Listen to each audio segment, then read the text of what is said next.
చేస్తాడు, మీ అందరికీ మంచి చేస్తాడన్న నమ్మకం విశ్వాసం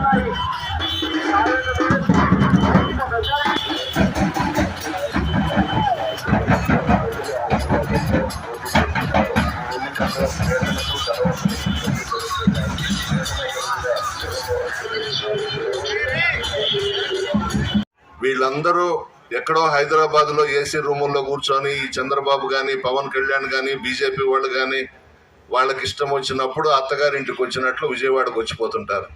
జగన్మోహన్ రెడ్డి గారు ప్రజల మనిషి, పేదల మనిషి. దివంగత ముఖ్యమంత్రి రాజశేఖర రెడ్డి గారి వారసుడుగా ఆయన ఆశయాలు కొనసాగిస్తూ పేద ప్రజలకు అనేక సంక్షేమ కార్యక్రమాలకు శ్రీకారం చుట్టినటువంటి వ్యక్తి జగన్మోహన్ రెడ్డి గారు. సింహమే పుట్టింది పులివెందల్లో. జగన్మోహన్ రెడ్డి గారు పేదల్ని నమ్ముకున్నాడు.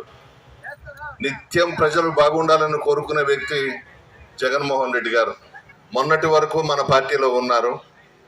6 సంవత్సరాలు రాజ్యసభ తీసుకుని విలాసవంతమైన జీవితం గడిపి విదేశాలు తిరుగుతూ ఢిల్లీలో బాంబేలో ఉంటూ వ్యాపారాలు చేసుకుంటున్నటువంటి వ్యక్తి వేమిరెడ్డి ప్రభాకర్ రెడ్డి. ఆయన శ్రీమతి ప్రశాంత్ రెడ్డి గారు ఈరోజు కోవూరు నియోజకవర్గంలో తెలుగుదేశం పార్టీ అభ్యర్థిగా పోటీ చేస్తున్నారు. ఆమెను కూడా తిరుమల తిరుపతి దేవస్థానంలో బోర్డు మెంబర్గా వేశారు జగన్మోహన్ రెడ్డి గారు.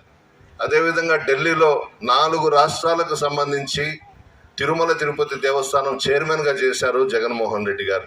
నెల్లూరు ఎంతో దూరంలో లేదు. వాళ్ళిద్దరి గురించి, భార్యాభర్త ఇద్దరు గురించి మీరే విచారించుకోండి. అందరూ చెప్తారు. పసిబిడ్డను కదిలించిన వాళ్ళిద్దరి గురించి చెప్తారు. నేనంటారా, మన ఇంటి తలుపులు ఎప్పుడూ తెరిచే ఉంటాయి. ఎస్సీస్ కానీ, ఎస్టీస్ కానీ, బీసీస్ కానీ, ముస్లిం మైనారిటీలు కానీ ఎవరు వచ్చినా కూడా నా పక్కన కూర్చొని పెట్టుకొని మాట్లాడతాను. అది మా తండ్రి శ్రీనివాసరెడ్డి గారు నేర్పించినటువంటి విద్య. ఈరోజు ప్రభాకర్ రెడ్డి గారి ఇంట్లో మీరు వెళ్ళలేరు. 4 గేట్లు ఉంటాయి. ఆ గేట్లు దాటి మనం వెళ్ళాలి. అక్కడ సెక్యూరిటీ వాళ్ళు ఉంటారు. ఆ ఇంట్లో పేదలకు స్థానం లేదు. పెద్ద పెద్ద పారిశ్రామికవేత్తలు, కాంట్రాక్టర్లు వాళ్ళను మాత్రమే ఆయన కూర్చోబెట్టుకో ఉంటాడు. మనల్ని లోపలికి పిలవడు, మీతో మాట్లాడరు. మీరంటేనే అసహ్యం వాళ్ళకి. ఎందుకంటే అక్కడే ఉన్నాం కదా, 6 సంవత్సరాలు ఆయన్ని, ఆయన భార్యని, అందరినీ అక్కడ చూస్తూ ఉన్నాం వాళ్ళ ఇంట్లో. మేము వెళ్ళినా కూడా గంటన్నరకి దిగొస్తారు మిద్ది మీద నుంచి మేకప్లు వేసుకొని ఇద్దరు భార్యాభర్తలు. మిమ్మల్నే నమ్ముకున్నటువంటి జగన్మోహన్ రెడ్డి గారిని ఆశీర్వదించండి.